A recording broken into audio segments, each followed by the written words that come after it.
Got your coffee? Yeah. Lemon water. Warm, actually scalding hot lemon water now.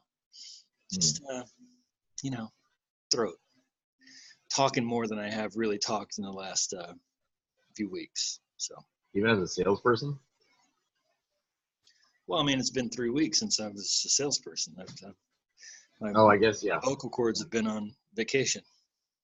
Dude, I was playing guitar this morning, and these little puppies right here, oh my God, it sounded horrible. Dude, I need to bust out my guitar. It hasn't even been out of the case in probably 5 years. Dude, and yeah, you gotta go easy, man. That's finger pain sucks. So no double, triple strumming.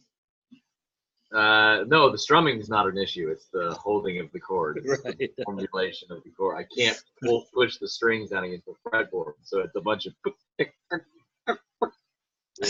bunch of that kind of sound.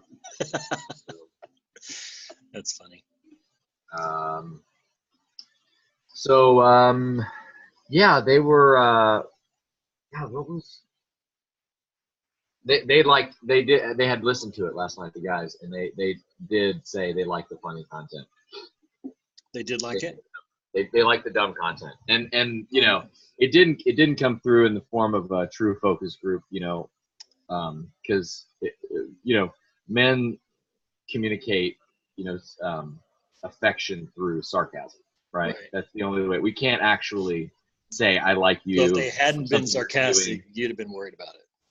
Right, but it was just kind of triangulating around what they were saying and what they liked and didn't like, so that they'd have been like, yeah, it's good. Good job. Yeah, very right. You should definitely never brought it up again. Yeah. It was a lot of crap I was being given. So, but they did like the funny stuff. Okay. So, good. In addition to the other stuff, I think we got balance. Yeah. Balance. Yeah, I don't think we're ever going to tip too far away from being dumb and stupid. I can't. I don't know that we know how. But yeah, I did like all your thoughts that you put in there. I have a lot on that, and I think, so here's another thing. I was talking to a good buddy of mine. Do you have any guys that you have ever thought, you know what, I want to connect Sam with that? Is there anybody in your life like that? Yeah. Like, I don't know how to make that conversation happen. I don't know what that would be. I don't want to risk that. It's just not. But there could be something there, right? Yeah. I mean, we attract people that we like, that like us. Like, why would it not make sense that we would have people around us that would work with us? There's two guys in my life that I would love to connect, and one of them, the door opened to how that could happen. Okay. I was having a conversation. Buddy Chris Province went to graduate school with him, and we've stayed friends ever since. And he does consulting, travels around a lot, and he's kind of so he got out of the soul-sucking corporate grind a long time ago and went into consulting. That was kind of the first step of his midlife crisis. But he's really been kind of trying to do what we're doing, but doing it like in a professional context. He had this gathering in Denver that I could make a couple weeks ago, where he brought together a bunch of guys that have been influential in his life and just said, let's just have a conversation about what leadership is, about what, authentic and courageous living looks like.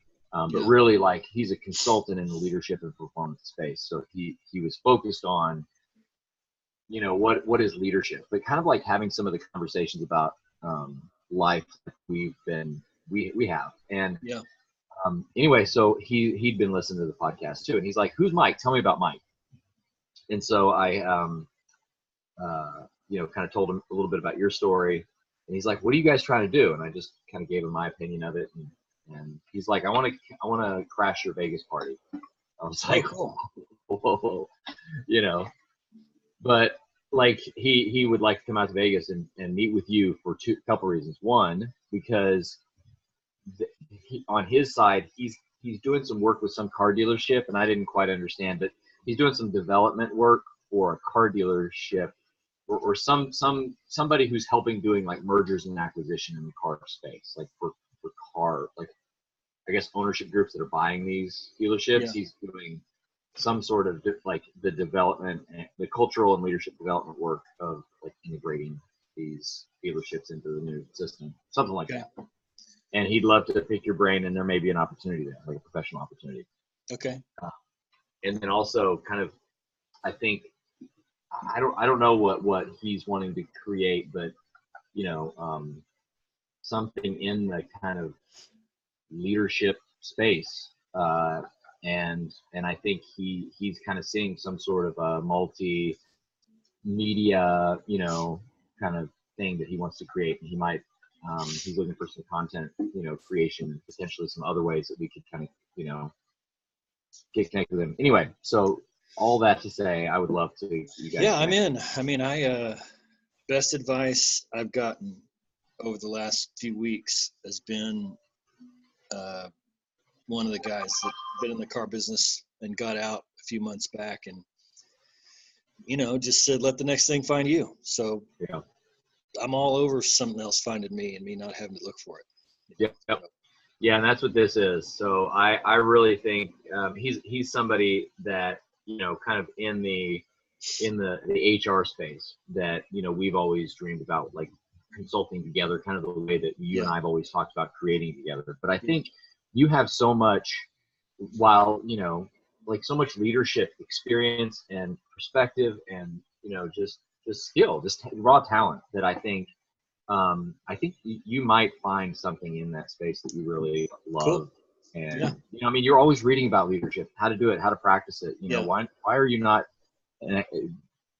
positioning yourself as an expert in that space? And no, I've thought about that. How to do it.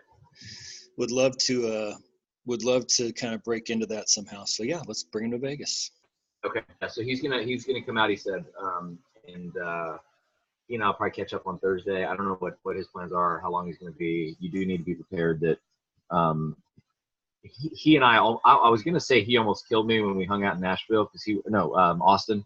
Last year we went to a work conference. We both went to and hung out for 3 straight days. And we were out till like 2 or 3 a.m. Wasn't I telling you a story about the guy that he couldn't find his glasses? Yeah. In Austin, and we were all too drunk. I was too drunk to understand that he was saying I don't have my glasses, and I was like, why can't you see the damn street sign? Yeah. Chris was one of those 3 guys. And so we may not make it out of Vegas alive. You know, I just need to kind of put that. As long as I can get my nap in, you know, I got a pretty specific schedule going on right now, so I'll be fine. Okay, I'm not promising any naps. Not on my side.